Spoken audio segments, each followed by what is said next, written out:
Hello friends, welcome back to my channel. तो आज के आपनाদের সামনে আমি একটু নতুন রেসিপি নিয়ে এসেছি। সরষে কাতলা মাছগুলো ছোট ছোট পিস করে নিয়ে এসেছিলাম বাজার থেকে। এবার এটার মধ্যে একটু হলুদ নুন মেখে রেখে দিয়েছিলাম ধুয়ে। তারপরে এবার এখানে আমি অ্যাড করছি কাঁচা লঙ্কা, তারপরে দেব একটা টমেটোটা পেস্ট করেও দিতে পারেন, চাইলে আপনারা কুচি কুচি করে কেটে নিয়ে এটা দিতে পারেন। তারপরে এবার এর মধ্যে দেব কিছু নুন, অল্প অল্প একটু নুন আর হলুদ দিয়ে দেব। এই দেখেন পরিমাণ মতন যতটুকু লাগে, কেন কি আমি আগেই অল্প দিয়ে মেখে রেখেছিলাম মাছটাকে হলুদ একটু দিয়ে। তো এখন দিয়ে দিলাম একটু লঙ্কার গুঁড়ো, এবার একটু দিচ্ছি জিরের গুঁড়ো, হালকা হালকা, বেশি না। এবার দেব আমি সরষেটা বেটে রেখে দিয়েছি, প্লেন সরষে, এটার মধ্যে আর কিছু পড়েনি। সরষে বেটে রেখেছি, সরষেটা দিয়ে দিচ্ছি। একটু সরষের তেল দেব, অল্পখানি দেব সরষে। এবার খুব ভালোভাবে এটা মেখে নেব। ধনিয়া পাতাটা আপনারা পরেও চাইলে দিতে পারবেন বা এখনও একসাথেই মেখে নিতে পারবেন। তো আমি একসাথেই মেখে নিয়েছি ধনে পাতাটা। দেখেন খুব ভালো করে মেখে নিয়েছি। যদি 5 মিনিট রেখে দিতে পারেন তাহলে তো খুবই ভালো, কিন্তু যদি সময় না হয় জলদি, তাহলে এমনি বসিয়ে দেবেন, কিছু হবে না।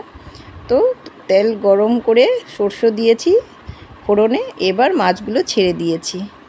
নেড়ে চেড়ে খুব ভালোভাবে মাছটাকে আস্তে আস্তে করে নাড়বো আর কি, যেন ভেঙে না যায় মাছগুলো।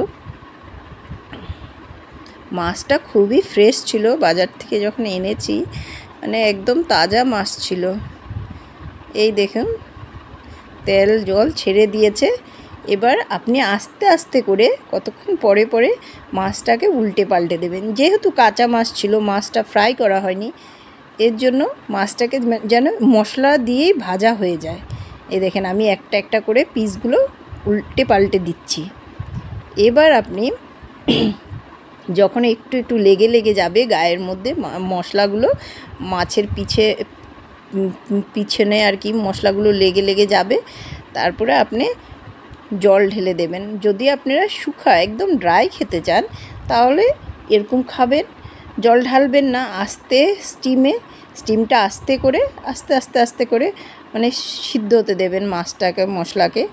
এবার আমি কি করি, যেহেতু মানে আমাদের ঝোল লাগে, এর জন্য আমরা একটু জল অ্যাড করে দিয়েছি। এই দেখেন ঝোল আমরা খেতে ভালোবাসি, কোনো সময় ঝোলও খাই, কোনো সময় শুকাও খাই। তো এই দেখেন খুব জল ঢেলে দিয়েছি। এবার গ্রেভি যেন থাকে, হয়ে আসছে। একটুখানির জন্য স্টিমটা বাড়িয়ে দেব। দেখেন আমার মাছ তৈরি হয়ে গেছে। ঠিক আছে বন্ধুরা, বাই বাই, আবার মিলবো নেক্সট ব্লগে, দেখা হবে। ভিডিও আর একটা নতুন নিয়ে আসবো। Bye bye.